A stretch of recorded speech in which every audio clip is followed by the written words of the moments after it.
네, 저희 22년도 기속 종합소득세 신고 대비 이제 우리 종합소득세 강의를 진행할게요. 자, 먼저 저희 개정세법부터 보도록 하겠습니다. 21페이지 한번 좀 봐주시고, 21페이지에 나오는 이 개정세법은 저희가 지금 이번에 22년도 기속 이제 소득세를 신고하잖아요. 그래서 21년도 말에 개정된 거, 그러니까 전년도 소득세 신고랑 올해 소득세 신고 좀 달라지는 부분이라고 생각을 하시면 좋겠습니다. 먼저 첫 번째, 소형주택 간주임대료라고 있는데, 자, 우리 간주임대료는 주택임대 같은 경우는 몇 주택? 3주택 이상이어만 이제 계산을 하고, 또 보증금이 3억 넘어가야지만 요거를 이제 계산을 합니다. 그런데 우리가 소형주택은 요 주택수 계산할 때 제외를 해요. 근데 그 소형주택이 40제곱미터 이하, 기준시가 2억 이하, 요거를 동시에 엔드 요건으로 충족을 하면은 주택수를 빼고 카운트를 하거든요. 근데 요게 요렇게 되면 이제 간주임대료 계산은 안 해도 되는데 23년까지로 적용 시기가 23년까지로 연장된 거라고 보시면 좋겠어요. 이게 원래는 22년도부터는 요거를 이제 포함을 해서 신고를 하는 걸로 돼 있었어요. 근데 그래서 원래는 올해 22년도 기속할 때는 이 소형주택도 간주임대료를 계산해야 된다라고 아마 작년 때 제가 그렇게 강의를 했었을 거예요. 근데 올해부터는 요게 이제 연장이 돼서 다시 23년까지 이제 빼고 해도 된다 이렇게 좀 보시면 좋겠고, 자, 그다음에 요건 이제 의료비 세액공제가 공제율이 좀 20%와 30%짜리가 이제 하나 생긴 거죠. 원래는 이제 15%인데 높은 공제율 적용하는 이제 그 의료비가 좀 있고, 저희가 의료비 같은 경우 원칙적으로는 대부분 근로소득자만 하지만 뒤에서 한번 언급할게요. 성실사업자 같은 경우는 또 의료비 공제가 되니까 이런 부분도 한번 검토하시면 되겠습니다. 자, 그리고 기부금 세액공제가 원래는 15%와 30%인데 한시적으로 20%와 35%까지 이제 그 높은 공제율을 적용하는 게, 이것도 원래 21년도 기속만 하기로 했었는데 22년도 기속까지 한 번 더 연장을 했어요. 자, 이렇게 좀 보시면 좋겠고, 넘어가시면 이제 성실신고 확인서 제출불성실 가산세가 있는데, 원래는 산출세 곱하기 5% 1번밖에 없었어요. 근데 이제 2번이 이제 신설이 된 거죠. 그래서 올해 22년도부터는 성실신고 확인서 가산세가 수익금액 대비, 매출액 대비로도 가산세가 부과가 될 수 있다. 이렇게 좀 보시면 좋겠습니다. 자, 그리고 현금영수증 의무 발행 대상 업종 있죠? 현금영수 의무 발행 대상 업종 발행하지 않으면 가산세가 원래 20%가 가산세죠. 근데 거래대금을 받은 날로부터 10일 이내에 발급을 하면은 가산세를 10%, 즉 이제 절반으로 줄여주는 거죠. 이게 이제 적용이 되는 거다. 이렇게 좀 보시면 좋겠죠. 그래서 가산세에 경감이 되는 게 7일 이내 받는 거를 10일 이내 받는 걸로 바뀌었다. 이렇게 좀 보시면 좋겠고. 자, 그 다음에 계속 보시면 업무용 승용차 관련돼서 업무용 승용차 관련 비용 이제 명세서를 미제출하면은 서식 작성을 안 하면은 1% 가산세, 또는 불분명하게 제출했다. 그렇게 돼도 1% 가산세가 생기는 걸로 바뀌었다. 이렇게 좀 보시면 좋겠고. 자, 그 다음에 소득세 중간연합을 할 때 이제 우리가 소액부징수 규정이 30에서 50만 원 늘었어요. 그래서 이건 이미 알고 계실 거예요. 작년 11월 달에 50만 원이 안 되는 사람들은 이제 안 나왔겠죠. 그래서 이 부분 기억하시면 되겠고. 자, 그 다음에 전자 계산서 발급 세액 공제가 있어요. 그래서 직전 연도 총수익금액 3억 미만인 개인 사업자는 건당 200원씩 전자 계산서 발급 세액 공제가 되죠. 근데 이거 이미 1월 달에 전자 세금계산 발급 세액 공제 반영해 보셨죠? 그건 부가가치세법이고, 이제 면세 사업자 같은 경우는 전자 계산서 발급세 공제가 적용이 된다. 이렇게 보시면 좋겠어요. 그래서 저희가 전자 세금계산서 발급세 공제는 부가가치세에서 공제를 받지만 전자 계산서 발급세 공제는 소득세에서 공제를 받는다. 이렇게 좀 보시면 좋겠고, 7월 1일 이후 이제 발급분부터 적용이 된다. 이렇게 보시면 되겠어요. 자, 비과세 자가운전 보조금, 우리 이건 근로소득 때 나오는 건데, 원래 본인 명의 차량인데 여기에서 본인 명의로 원래 구매한 차량인데 임차한 차량, 즉 리스나 렌트 차량에 대해서도 비과세를 적용할 수 있는 부분 새로 생긴 거 좀 보시면 좋겠고요. 자, 그다음에 넘어가시면은 이제 대손금 범위에서 이제 무역보험공사로부터 회수불능 확인을 받았다. 즉 이제 수출 채권 같은 경우는 무역보험공사에서 대손 확인을 해주는 그런 부분들이 있어요. 이거는 대손 사유에 추가가 됐다. 이렇게 좀 보시면 좋겠고. 자, 그 다음에 업무 전용 자동차 보험이에요. 자, 우리가 이게 법인세법하고 이제 소득세법이 좀 다른 게, 법인세법은 업무 전용 자동차 보험을 무조건 들어야 되죠. 안 들면 전액 송금불상이죠. 근데 소득세법은 업무 전용 자동차 보험을 한 대는 안 들어도 돼요. 한 대는 안 들어도 그냥 비용 처리 인정해주고, 두 번째 차량부터는 업무전용 자동차 보험을 들어야 되는 그런 내용이에요. 근데 두 번째 차량을 만약에 업무전용 자동차 보험을 안 들었다라고 하면은 50%를 필요경비 불산임을 하죠. 이게 법인세법하고 이제 다른 점이에요. 자, 그런데 여기서 이제 한 가지 좀 애매했던 점이 뭐냐면 공동사업자일 때는 몇 대까지 이걸 인정해 줄 거냐. 예를 들어서 이제 병원 원장님 세 분, 의사 선생님 세 분이서 공동사업을 해요, 병원을.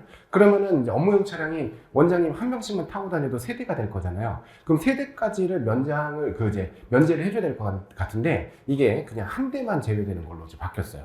그러니까 이제 만약에 아까 말씀드린 대로 세 명의 원장님이 이제 공동사업을 한다 그러면 한 대는 업무전용 자동차 보험 안 들어도 되지만 나머지 두 분의 원장님 타시는 차는 이거를 업무전용 자동차 반드시 들어야 되는 거죠. 자, 그럼 과연 누가 이거를 업무전용 자동차 보험을 안 들어도 되는 걸로 할 것인가? 가위바위보를 해야 되겠죠. 네. 그래서 그지. 여기 보시면 공동사업장은 한 대만 이제 그 가입 의무에서 제외시켜 줍니다.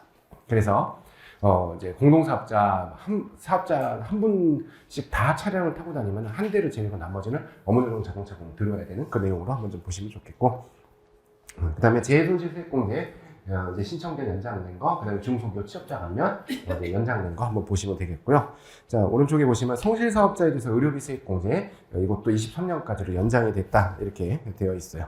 자, 그 다음에 지금 여기 나오는 건 23년도 개정세법인데 23년도 개정세법은 지금 우리 이번에 22년도 기속 소득세 신고할 때는 이제 반영은 안 되겠지만 그래도 알고 계셔야겠죠. 우리가 5월달 이제 신고 끝나면 23년도 소득세 계속해서 관리를 좀 하셔야 되니까 이 부분도 좀 체크를 좀 해주시면 좋은데, 자, 뒤에 보시면은 주택임대소득 우리가 1주택이면은 비과세가 되죠. 이 주택을 하나의 주택만 갖고 있으면은 주택임대소득이 비과세가 되는데 고가주택이면은 주택이 하나만 있어도 세금을 내야 돼요.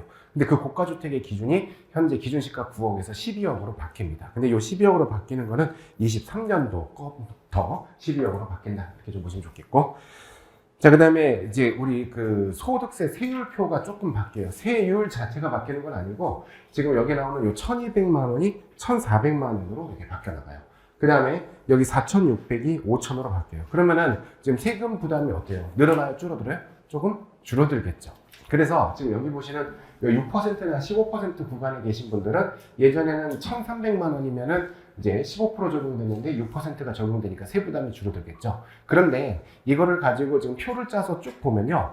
여기 두 구간만 세금이 줄어드는 게 아니라 이 위에도 다 같이 줄어들어요. 왜냐면 지금 우리가 만약에 1억이라고 하는 이제 소득이 있었다라고 하면 1억에 대해서 한꺼번에 35%를 곱하는 게 아니라 어떻게 해요? 위에서부터 이제 하나씩 밝아오는 초과누진세율을 이제 적용하죠. 그렇기 때문에 사실은 과표 구간이 여기만 지금 반영이 됐지만 요 끝까지 세부담이 다 같이 줄어드는 그런 형태가 돼 있어요. 그래서 조금 몇십만 원씩 줄어들게 된다. 이렇게 좀 알고 계시면 좋겠고요. 소득세 세율표가 좀 이제 변경이 됐고, 그 다음에 하나 더 넘어가시면은 근로소득 세액공제를 할 때 우리가 그 연봉이 높으신 분들은 그래도 거의 어떻게 50만 원을 이제 최대로 이제 공제를 받을 수가 있는 그런 형태가 되겠죠. 근데 요거를 20만 원까지로 좀 줄입니다. 그래서 안 그래도 우리 연봉 높으신 분들은 소득세, 그 급여소득세 굉장히 부담이 높았잖아요. 근데 더 높아지게 생겼어요. 그래서 이제 최대 금액이 50만 원에서 20만 원으로 줄어들게 된다는 것도 좀 보시면 좋겠고.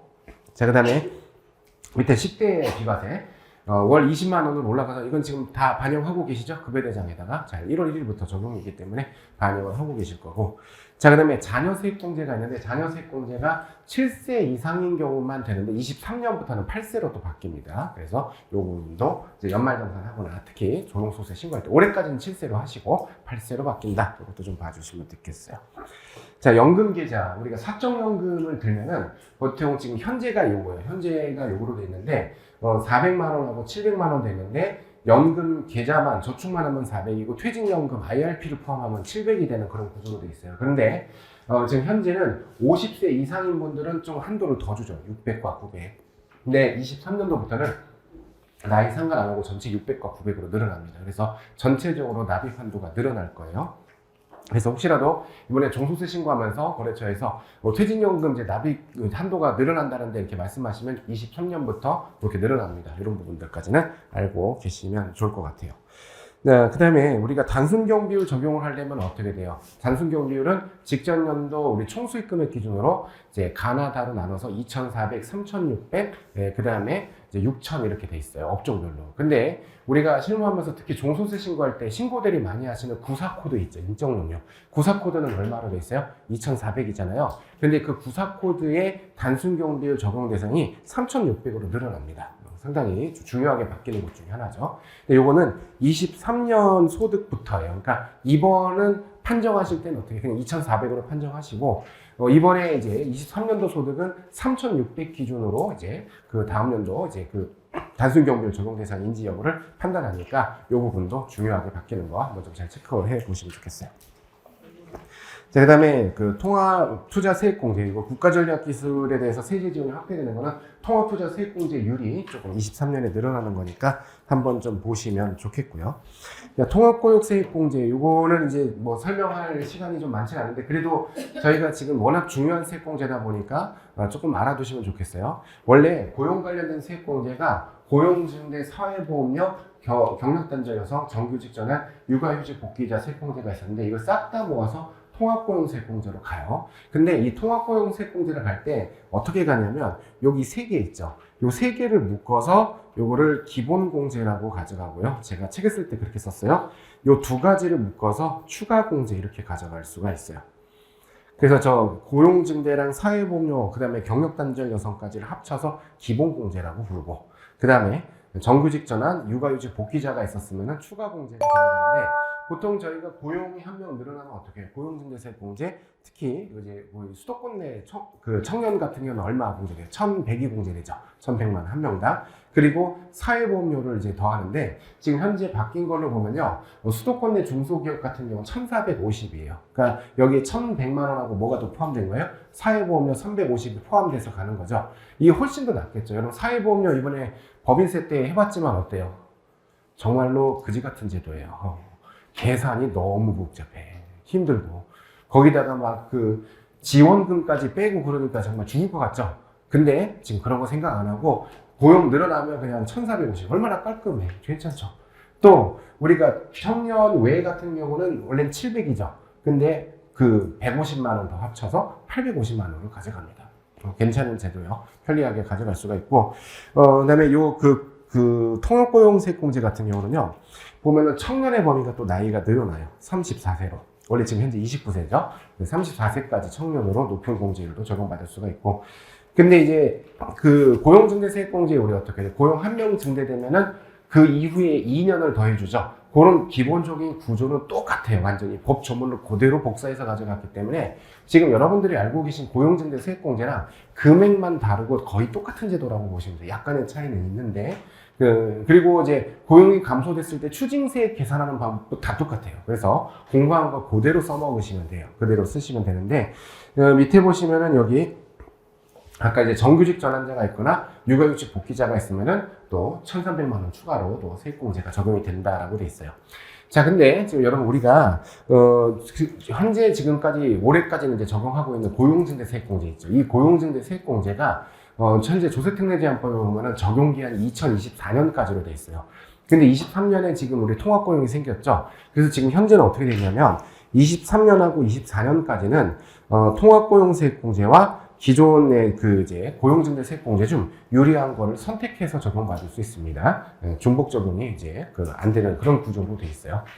자, 이렇게 좀 되어 있는데 사실 여기에 대해서는 조금 약간 좀 복잡한 부분이 있을 수 있어요. 뭐냐면 어떤 부분이 복잡하냐면 여러분 잠깐 좀 생각해보세요. 저희 거래처 보다 보니까 2022년도 법인세 때 고용증대세액공제를 한 8천만 원 받은 업체가 있어요. 8천만 원.